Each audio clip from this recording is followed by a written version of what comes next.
Tinggalnya di mana kalau langsung diputusin? Ada tempat bernaung nggak? Nah, sepakat, riba itu haram. Keluar dari riba ada jalannya. Itu yang harus dirinci. Jelas ya? Maka bagaimana rinciannya? Pertama,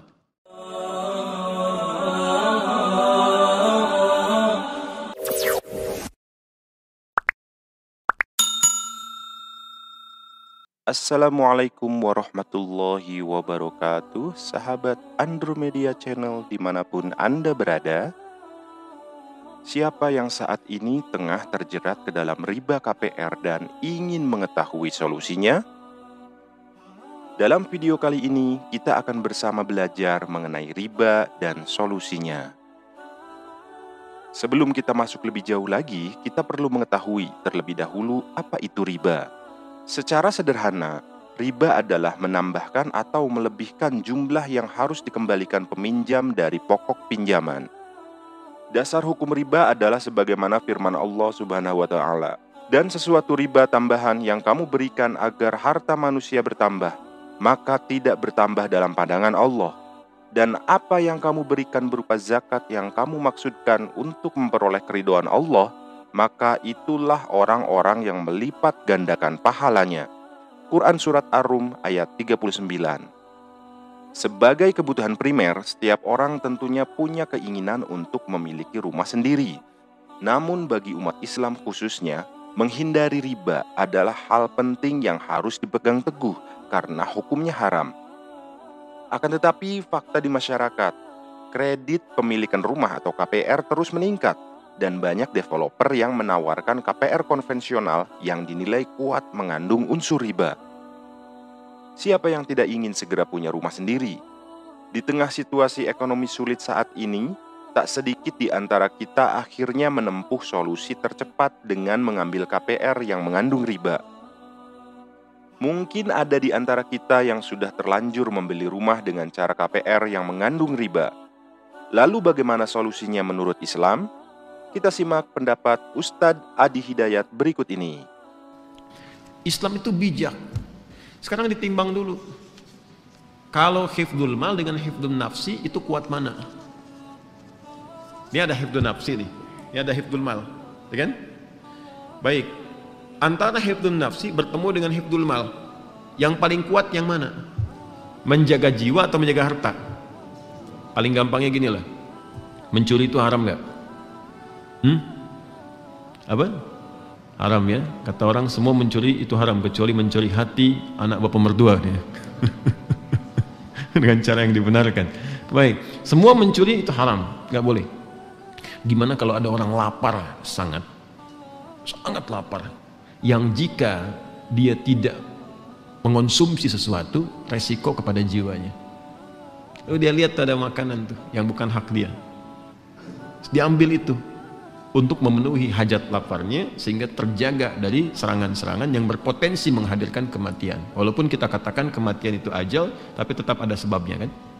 Baik. Apa hukumnya mengambil barang bukan punya orang lain untuk menjaga nyawa misalnya di situ? Tuh. Itu ada detailnya lagi, ada detailnya. Nggak bisa langsung disampaikan boleh, entar berapa juta orang pada mencuri itu, ya nggak bisa begitu, ada turunannya lagi. Nah ini yang saya maksudkan, kenapa saya ilustrasikan itu dulu untuk menarik ke sini. Anda kalau berhenti di sini saat ini masuk kategori darurat nggak gitu? Ya kalau diputus nih, putus misalnya, dah selesai, itu mengganggu kebutuhan primer yang sedang berjalan nggak selama ini, yang menunjang aspek berkehidupan. Tinggalnya di mana kalau langsung diputusin? Ada tempat bernaung nggak?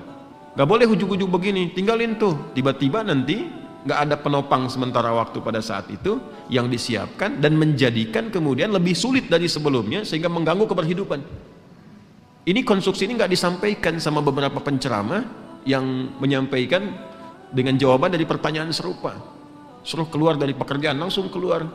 Jualan pecel lele, pecel ayam atau yang lainnya. Tiba-tiba kegiatannya habis, nggak ada jembatan, malah lebih rusak daripada sebelumnya. Ujung-ujung syariat ditinggalkan, nggak percaya lagi pada Islam.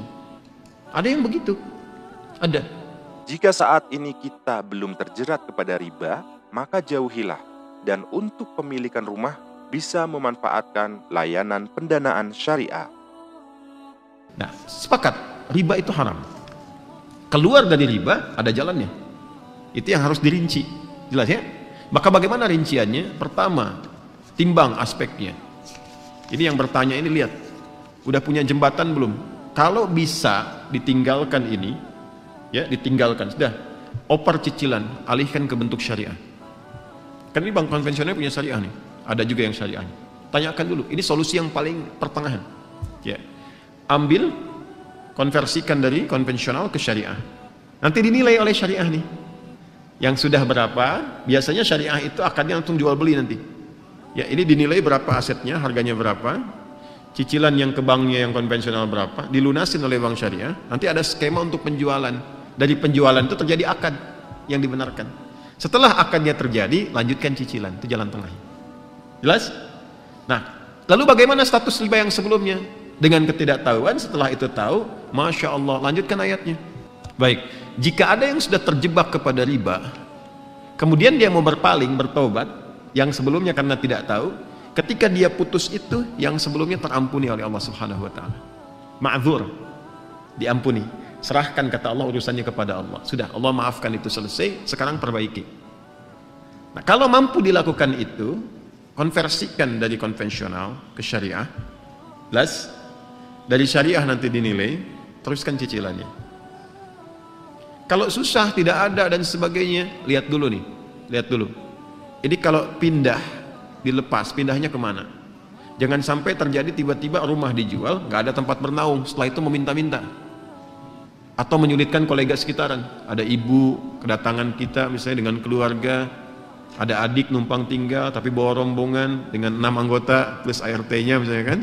Nah, jadi agak repot di situ.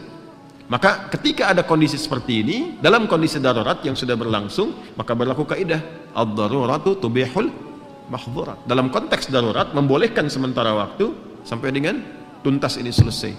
Tapi minta kemudian diakadkan supaya akadnya bisa diperbaiki. Flat. Ya, nggak ada tambahan kalau begini, kalau begitu, maka konsekuensinya harus berusaha untuk membayar sesuai dengan temponya, jangan sampai telat sehingga muncul kemudian akumulasi kembali yang jatuh pada hukum yang keliru di situ. Paham sampai sini? Awas, ini konteks darurat ya, jangan disamakan dengan hukum normal. Kalau bisa kemudian kita dapat alternatif, saya pengen keluar dari sini, betul-betul keluar. Oke, saya mau beli rumah kecil aja sementara, atau rumah dengan standar yang sama di tempat yang agak berbeda, ya, yang nilainya bisa lebih murah untuk dibeli, tapi keadaan rumahnya nyaman serupa gitu. Dan cukup ketika dihitung, kalau dijual, alhamdulillah dapat yang ini, nikmat dijalani, bebas dari riba, dan bisa diputus di sini. Bisa disolusi. Kalau itu bisa dilakukan. Nanti janji Allah akan mengganti yang itu dengan yang berlipat lagi. Ya, paham ya? Nah, itu 3 bagian ini yang harus saya terangkan. Tinggal melihat ini yang bertanya kepada keadaan dirinya. Jelas ya? Jadi sekali lagi, timbang ke keadaan dirinya. Kalau sekiranya bisa dikonversikan kepada syariah lebih bagus, kalau sifatnya kemudian darurat, maka diselesaikan apa yang harus menjadi kewajibannya ini, sambil banyak beristighfar kepada Allah Subhanahu wa Ta'ala dan mohon solusi kepada Allah, ya, dari sambil proses berjalan sehingga diberikan naungan-naungan, pijakan yang kuat untuk segera meninggalkan itu. Kemudian yang ketiga, kalau ada tempat yang bisa digunakan untuk jadi alternatif, jadi pilihan lebih bagus, jalani itu. Dan jangan gengsi ya, gengsi itu hanya status kemanusiaan aja. Tetap kalau udah meninggal sama juga. Anda mau yang di komplek, orang bilang kota dengan kampung, tetap meninggal dikuburnya di mana? Tanah juga. Jelas ya? Saya kira saya sudah jawab ini ya. Jadi tinggal mengukur, dipraktekkan. Mohon izin, agama itu harus komplit disampaikan. Kalau enggak jadi bencana nantinya. Nggak bisa kita, oh ini ambigu, yang jelas aja yang mana. Yang jelas itu yang saya terangkan. Jelas ya? Yang jelas itu yang saya terangkan. Nanti pilih di mana yang paling berkesesuaian untuk kita saat ini, itu yang ditempuh. Itu jadi jembatan. Paham? Baik. Namun bagaimana jika KPR itu dilakukan melalui bank syariah? Dalam prinsip pinjaman pada bank syariah, proses pembiayaan artinya bukanlah bank meminjamkan sejumlah dana kepada nasabah yang membutuhkan. Akan tetapi lebih ke arah pembiayaan proyek atau kebutuhan nasabah, baik keperluan mendesak maupun untuk keperluan membeli rumah, di mana dana yang dimiliki sendiri masih belum cukup.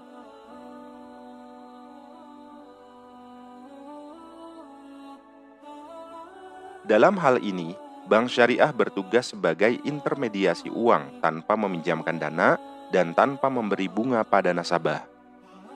Berikut sekilas simulasi bank syariah untuk kredit pemilikan rumah. Misalkan Anda ingin membeli rumah seharga 410 juta rupiah. Maka bank syariah yang memberikan pembiayaan kepada Anda menggunakan prinsip murabahah.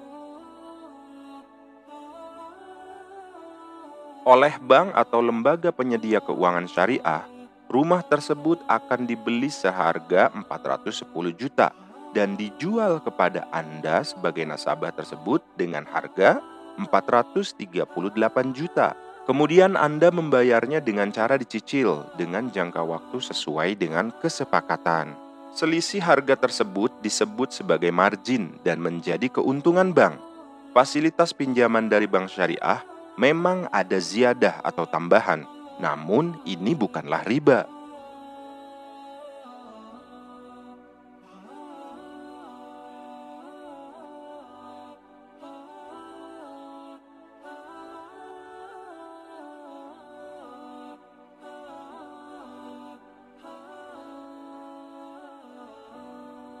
Islam sebagai agama rahmatan lil alamin memberikan solusi bagi hambanya yang ingin bertaubat dari perilaku riba. Sesungguhnya Allah Maha Pengampun dan Maha Memberi petunjuk. Man dalla ala khairin, siapa yang menunjukkan pada kebaikan, tunjukkan saja. Falahu ajruhu misla ajri fa'ilihi, dia akan dapat pahala yang sama dengan yang mengerjakannya. Min ghairi an yanqusa min ajri syai', tanpa dikurangi sedikit pun, ya. Jadi kalau ibu misalnya tunjukkan kawan nih, dibuat di status, itu begitu dilihat oleh orang lain, ibu dapat pahalanya.